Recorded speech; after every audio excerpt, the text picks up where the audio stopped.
Hello and welcome everyone. I welcome all of you to my YouTube channel Allied in Healthcare Solutions. Myself Basit Ali. आज के इस video में मैं आपके साथ एक इम्पॉर्टेंट टॉपिक पे MCQs डिस्कस करूंगा, that is anaesthesia and its complications. इस टॉपिक के रिलेटेड जो है आप में से बहुत सारे व्यूअर्स कंटिन्यूसली कमेंट सेक्शन में कमेंट कर रहे थे कि सर इस टॉपिक के रिलेटेड आप एक वीडियो बनाएं। That's the main reason why I choose this topic today. तो इस टॉपिक में मैंने जो भी MCQs डिस्कस किए हैं ये प्रीवियसली एनेस्थीसिया या OTs के एग्ज़ाम्स में पूछे गए हैं और यही कोशिश रही कि जो भी इस वीडियो में मैं MCQs लाऊं वो आपके लिए हेल्पफुल रहे। ठीक, तो आज का जो पहला क्वेश्चन आपकी स्क्रीन पे है that is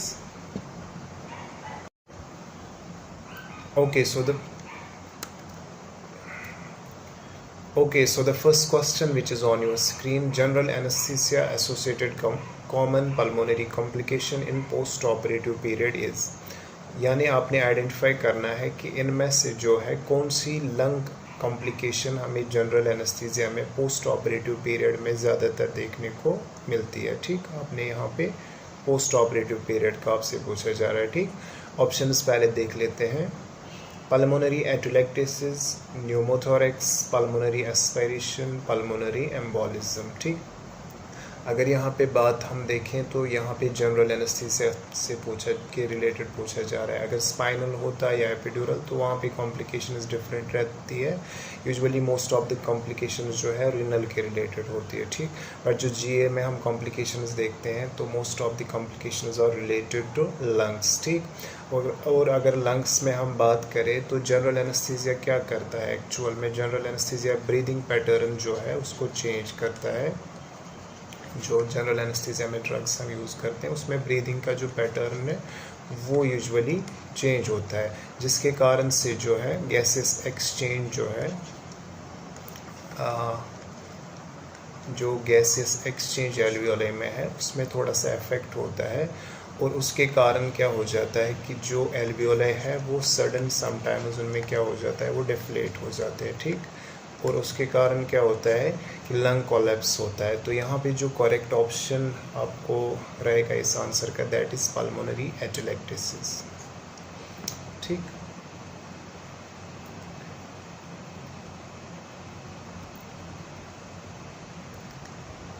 okay, next question which is on your screen, drugs used during anesthesia produce all the actions except, यानी आपने आइडेंटिफाई करना है कि जो नीचे ऑप्शंस है इनमें से कौन सा एक्शन जो है एनेस्थेटिक ड्रग्स का नहीं होता। ठीक, ऑप्शंस पहले देख लेते हैं। Amnesia, reversible loss of sensation, irreversible loss of sensation, muscle relaxation. ठीक, अगर हम जनरल एनेस्थीसिया की बात करें दैट इज़ टेम्पोररी एमनीशिया भी होता है। सेकंड मसल रिलैक्सेशन भी होती है।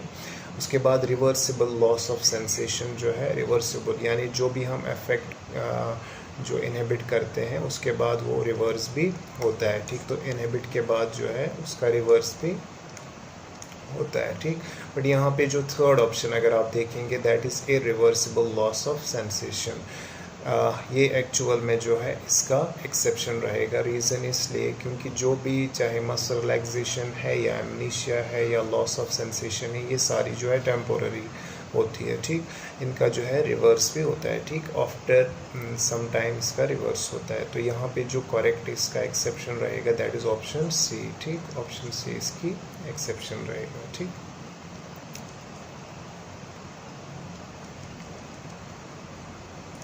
okay, next question which is on your screen, cauda equina syndrome is associated with, आपने आइडेंटिफाई करना है कि जो कॉडा इक्विना सिंड्रोम है इनमें से किससे होता है। ठीक, अगर आप पहले कॉडा इक्विना को समझेंगे जिस लाइक आपको भी पता होगा कि जो ह्यूमन स्पाइनल कॉर्ड जो स्टार्ट होती है ये सपोज ब्रेन है, ब्रेन से नीचे अराइज होता है स्पाइनल कॉर्ड।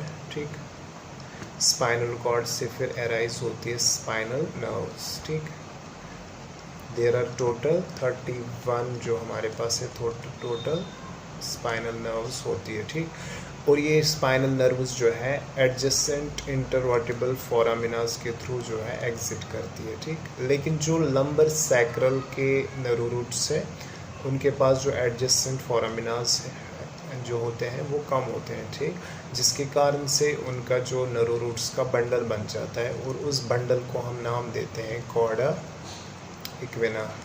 ये आपको पता ही होगा usually.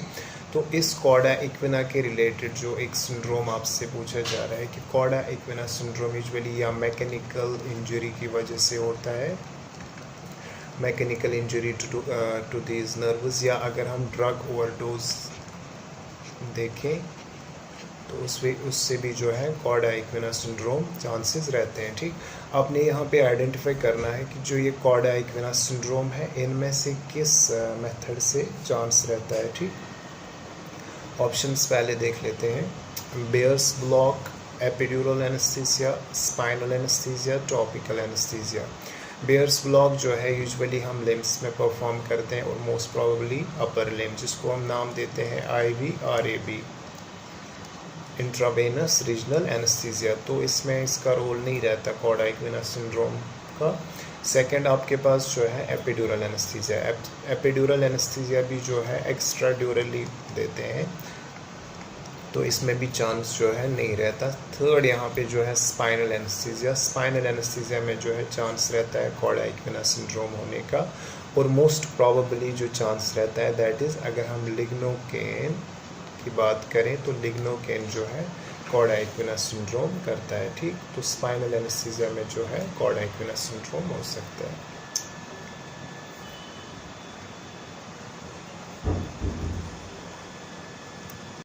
Okay, next question which is on your screen. Mendelson syndrome is, आपने आइडेंटिफाई करना है कि जो मेंडलसन सिंड्रोम है वो एक्चुअल में क्या है, ठीक। Chemical pneumonia, oesophageal carcinoma, neuronal disorder due to hypoxia, ठीक। आपको अगर पता होगा मेंडलसन सिंड्रोम से क्या होता है, that is actually aspiration of gastric contents, यानी aspiration of gastric contents towards lungs, ठीक। अगर आप यहाँ पे देखें that is chemical pneumonia. Chemical pneumonia is due to Mendelson syndrome, ठीक। तो अगर हम इसका राइट ऑप्शन देखें दैट इज़ ऑप्शन ए, तो ऑप्शन ए इसका राइट ऑप्शन रहेगा।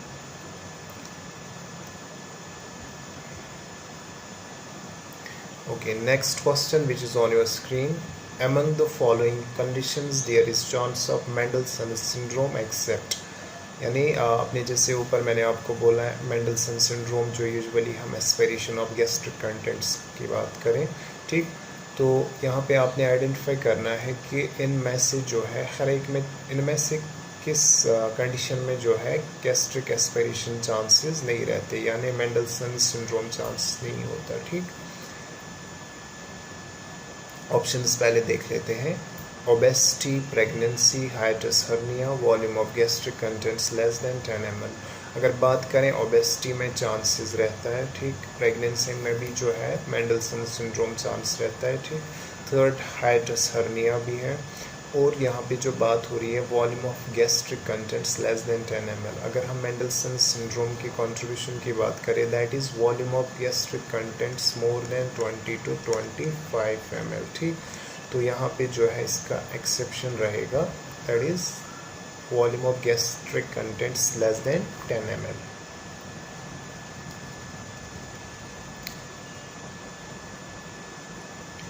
Okay, next question which is on your screen.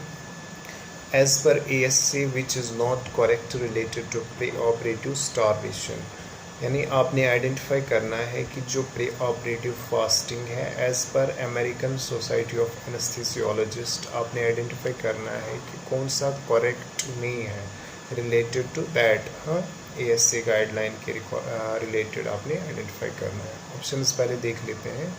light meal up to 4 hours, clear fluids up to 2 hours, pulpy juice up to 2 hours, both A and C, all of the above। इस पे जो है थोड़ा सा हम overview हम यहाँ पे इस पे देंगे, दैट इज़ हम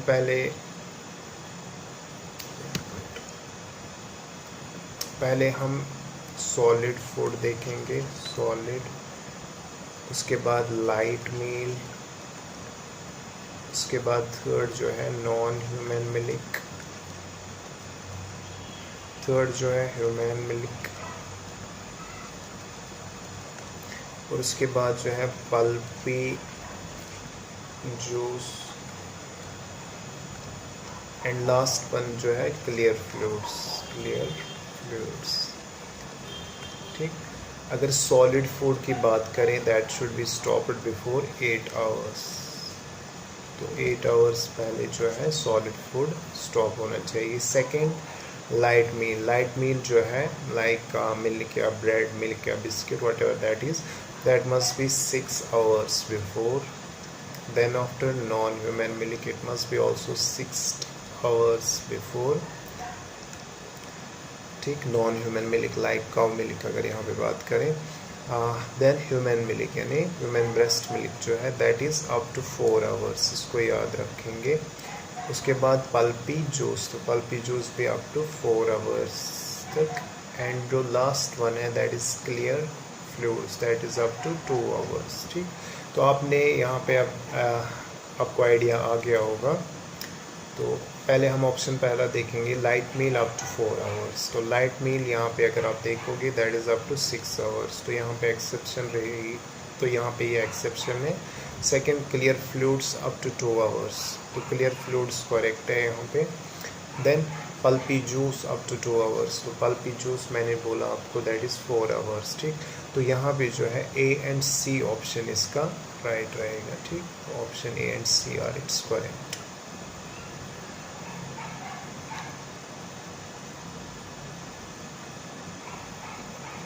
Okay, next question which is on your screen. The most common triggers of anaphylaxis under anesthesia are, यानी आपने आइडेंटिफाई करना है कि इनमें से कौन सा एजेंट जो है ट्रिगरिंग एजेंट है जिसके कारण से एनाफाइलैक्सिस एनेस्थीसिया में होती है। ठीक, एनाफाइलैक्सिस यानी एलर्जिक रिएक्शंस जो है। ठीक, ऑप्शंस पहले देख लेते हैं, muscle relaxants, antibiotics, latex, all of the above. अगर आपको पता होगा मसल रिलैक्सेंट्स जो है it can cause to anaphylaxis, और मोस्ट प्रोबेबली जो है एट्रोक्यूरियम कॉज करता है मसल एनाफाइलैक्सिस। सेकंड एंटीबायोटिक्स, तो एंटीबायोटिक्स भी जो है एनाफाइलैक्सिस करते हैं। उसके बाद लेटेक्स, लेटेक्स एलर्जी आपको पता ही होगा, एक लाइफ थ्रेटनिंग कंडीशन है। तो आपको यहाँ पे पूछा जा रहा है कि कौन से एजेंट्स जो है ट्रिगर करते हैं। ठीक, तो ये सारे एजेंट्स प्रॉब्ली क्या करते हैं, एनाफाइलैक्सिस। तो इसका राइट ऑप्शन जो रहेगा that is all of the above.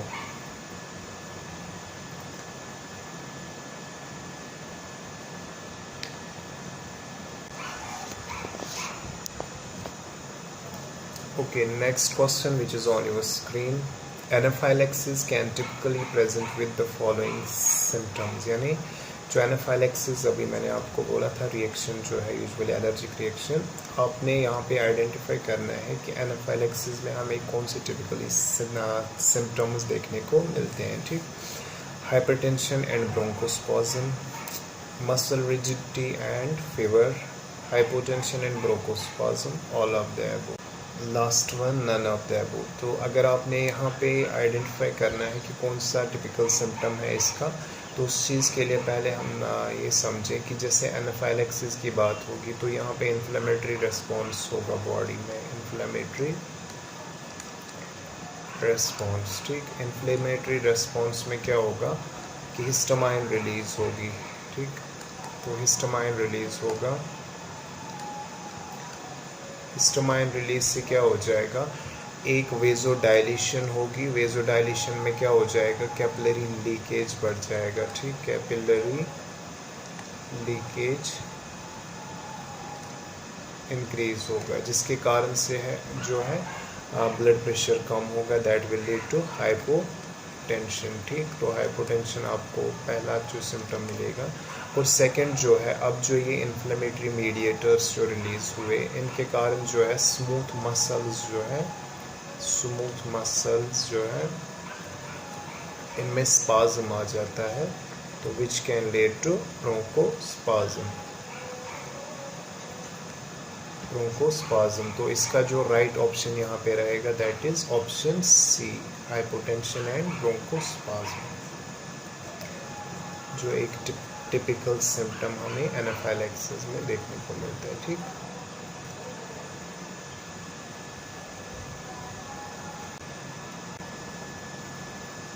okay, next question which is on your screen, among the following least cause of heat loss during anesthesia, यानी आपने आइडेंटिफाई करना है कि जो एनेस्थीसिया के दौरान बॉडी से, पेशेंट की बॉडी से जो हीट लॉस होता है, इन प्रोसेस में आपने आइडेंटिफाई करना है कि इस प्रोसेस से least amount of heat loss होता है ड्यूरिंग एनेस्थीसिया। ठीक, ऑप्शन इस वाले देख लेते हैं, रेडिएशन, कंडक्शन, कन्विक्शन, इवापोरेशन। ठीक, तो अगर हम लीस्ट हीट लॉस की बात करें यहाँ पे, दैट इज़ कंडक्शन। ठीक, तो कंडक्शन जो है least heat loss during anaesthesia करता है। कंडक्शन एक्चुअल में क्या होता है कि सपोज़ अगर ये पेशेंट की बॉडी है, तो पेशेंट की बॉडी जब कोई मेटेलिक सरफेस सपोज टेबल से जो है टच कर रही है डायरेक्टली, और ये सरफेस कूलनेस के कारण जो है बॉडी से हीट लॉस हो रहा है। ठीक, दैट इज़ एक्चुअली कंडक्शन। तो ये कंडक्शन लीस्ट होता है हीट लॉस का।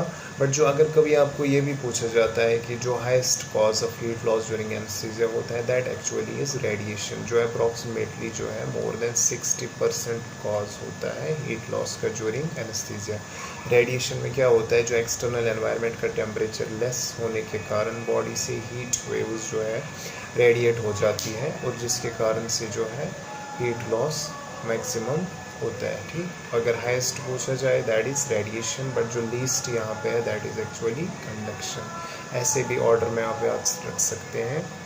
अगर रेडिएशन की बात करें, radiation will be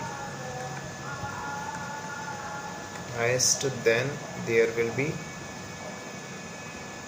evaporation, then convection, last one will be conduction. ठीक, तो सबसे कम जो होता है that is conduction.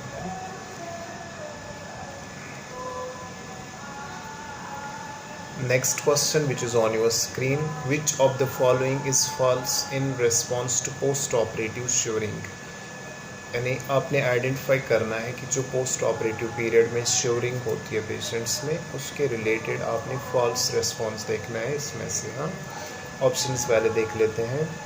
Increases oxygen consumption, drug of choice is pethidine, drug decreases metabolic rate, most commonly seen with halothane। ठीक, अगर आपको पता होगा हेलोथेन शेक्स के बारे में, दैट इज़ एक्चुअली जो पोस्ट ऑपरेटिवली हेलोथेन शेक्स जो होते हैं, that is right option here, इसके कारण श्योरिंग होती है। सेकेंड, डिक्रीजेज मेटाबॉलिक रेट, अगर यहाँ पे आप देखें इंक्रीज ऑक्सीजन कंजप्शन, जब भी बॉडी में श्योरिंग का रिस्पॉन्स होता है तो वहाँ पे क्या होता है, सेलुलर मेटाबॉलिज्म हाई होता है। सेलुलर मेटाबॉलिज्म जो है, तो वहाँ पे सेलुलर मेटाबॉलिज्म हाई होता है, जिसके कारण से ऑक्सीजन की जो कंजप्शन है, ऑक्सीजन जो कंजप्शन है वो इंक्रीज हो जाती है। ठीक, और जब इन सेलुलर मेटाबॉलिज्म हाई हुआ, उसके कारण ऑक्सीजन कंजप्शन जो है हाई हो जाती है। ठीक, तो यहाँ पे इन्होंने कहा डिक्रीजेज मेटाबॉलिक रेट, यहाँ पे जो ऑप्शन सी आप देख रहे हैं ये बोल रहा है कि डिक्रीजेज मेटाबॉलिक रेट, तो ये जो है इसका एक्सेप्शन रहेगा, यानी ये फॉल्स स्टेटमेंट है रिलेटेड टू पोस्ट ऑपरेटिव श्योरिंग, क्योंकि इसमें सेलुलर मेटाबॉलिज्म इंक्रीज होता है which further increases oxygen consumption. ठीक, और इवन आपको ये पता होगा कि जो ड्रग ऑफ चॉइस श्योरिंग में है दैट इज़ पेथाडीन। देन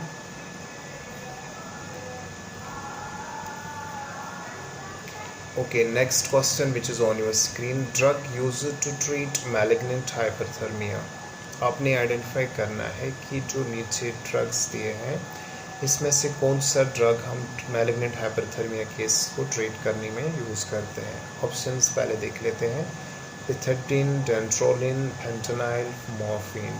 ठीक, तो अगर आप यहाँ पे drug of choice for treating malignant hyperthermia that is actually dantrolene sodium, तो ये इसका राइट ऑप्शन रहेगा।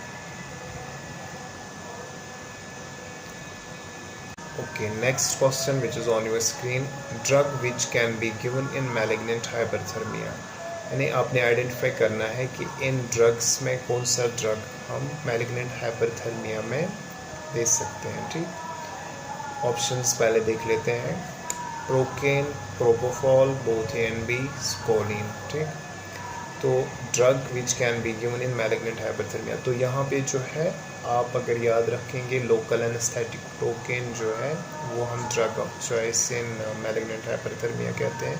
सेकेंड वन प्रोपोफॉल भी जो है ड्रग ऑफ चॉइस है। थर्ड जो यहाँ पे है scoline, it actually triggers malignant hyperthermia. तो इसका जो राइट ऑप्शन रहेगा that is both A and B.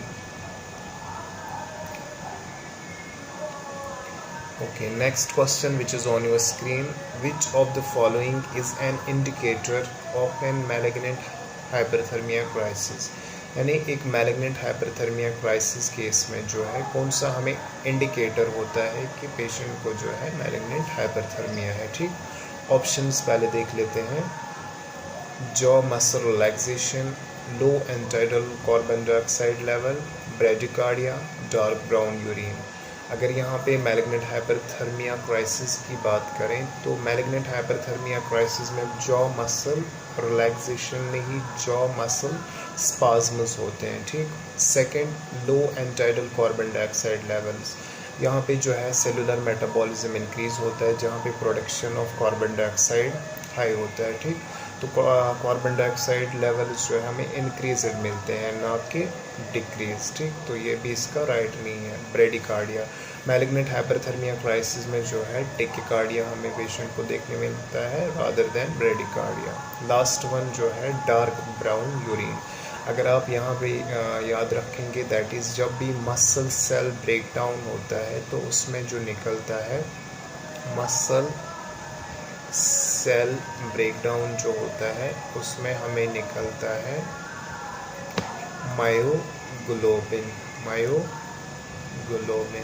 तो मायोग्लोबिन जो है ब्लड के थ्रू देन किडनी से फिल्टर होके यूरिन में आ जाता है और यूरिन का कलर जो हमें देखने को मिलता है उन पेशेंट्स में that is dark brown urine. तो इसका जो पावरफुल इंडिकेटर होता है मैलिग्नेंट हाइपरथर्मिया क्राइसिस में that is actually dark brown urine. Okay, next question which is on your screen. Risks associated with jet ventilation include, यानी आपने identify करना है जो जेट वेंटिलेशन जिसको हम इमरजेंसी वेंटिलेशन या नॉन इंटुबेटिंग वेंटिलेशन भी कहते हैं। ठीक, ये यूजुअली जो है लेज़र सर्जरीज में जब सर्जन को नॉन ऑब्स्ट्रक्टेड एयरवे फील्ड चाहिए होता है तब ये हम जो है जेट वेंटिलेशन प्रोवाइड करते हैं। ठीक, तो इसमें आपने आइडेंटिफाई करना है कि इसके एसोसिएटेड में कौन सी रिस्क है नीचे जो आप ऑप्शंस देख रहे हैं। ठीक, ऑप्शंस पहले देख लेते हैं। Eye injury, burns, aspiration of gastric contents and infection. ठीक, तो इसका जो राइट आंसर यहाँ पे रहेगा that is aspiration of gastric contents. इसमें इसलिए चांस होता है एस्पिरेशन ऑफ गैस्ट्रिक कंटेंट्स का क्योंकि जो जेट वेंटिलेशन में एयरवे प्रेशर है वो हाई रहता है जिसके कारण से जो है एयर लीक टुवर्ड्स स्टोमक होता है और जब स्टोमक की ओर एयर लीक होता है तो इट डिस्टेंट्स एक्चुअली स्टोमक जिसके कारण से जो है एस्पिरेशन होता है गैस्ट्रिक कंटेंट्स का। ठीक, तो ये इसका राइट आंसर रहेगा। Okay, next question which is on your screen. Drug which can lead to convulsions. आपने आइडेंटिफाई करना है इन ड्रग्स में से कौन सा ड्रग कन्वर्जेंस कर सकता है। ठीक, ऑप्शंस पहले देख लेते हैं। Sevoflurane, atracurium, methohexitone and fluorine, all of the above, none of the above. तो अगर हम कन्वर्जेंस की बात करें तो ये सारे ड्रग्स जो है यूजुअली इसका पर्पज़ यही था इसमें रखने का क्योंकि इंडिविजुअली कभी इस पे क्वेश्चंस आते हैं among the following which drug can cause convergence. आप याद रखेंगे जैसे सीवोफ्लोरिन है ये इनहेलेशनल एजेंट है, इससे भी कन्वर्जेंस हो सकते हैं। सेकंड एट्राक्यूरियम जो एक मसल रिलैक्सेंट है ये भी कन्वर्जेंस करता है। थर्ड जो है बारबिट्रेट, यहाँ पे मिथॉक्सिटोन, तो मिथॉक्सिटोन से भी जो है कन्वर्जेंस होते हैं। यहाँ पे एनफ्लोरिन भी एक इनहेलेशनल एजेंट है जिसके कारण से भी जो है कन्वर्जेंस होते हैं। और एवन जो एनफ्लोरिन है it can lead to epilepsy also, तो ये एक एपिलेप्टोजेनिक ड्रग भी है। तो ये सारे जो है nervous complications, nervous system complications करता है, तो ये आप याद रखेंगे। ठीक, इसका आंसर जो है all of the above.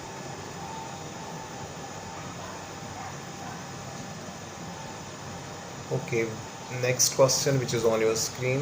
Which of the following anesthetic drug is known to cause anaphylaxis in operation theater? यानी आपने आइडेंटिफाई करना है कि जो नीचे ड्रग्स दिए हैं इनमें से कौन सा ड्रग जो है एनाफाइलेक्सिस करता है, यानी ड्रग रिलेटेड रिएक्शन जिससे होता है। ठीक, अगर आपको याद होगा मैंने ऊपर ही बोला था कि जो मसल रिलैक्सेंट्स में मोस्ट प्रोबेबली एनाफाइलेक्सिस होती है that is due to atracurium. तो यहाँ पे भी जो ऑप्शन आप देख सकते हैं ऑप्शन बी एट्राक्यूरियम है, तो ये इसका राइट आंसर रहेगा। जो एट्राक्यूरियम जो है ऑपरेशन थिएटर में मोस्ट कॉमनली जो है एनाफाइलेक्सिस करता है।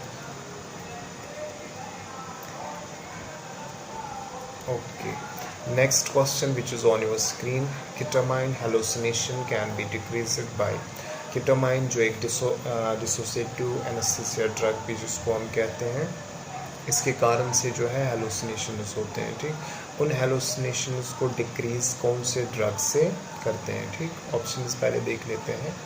Caffeine, droperidol, midazolam, neostigmine. ठीक, तो अगर आप यहाँ पे याद रखेंगे दैट इज़ मिडाजोलम। मिडाजोलम जो है एक्चुअली जो हेलुसिनेशंस ड्यू टू केटामाइन होते हैं उनको रिड्यूस करता है। ठीक,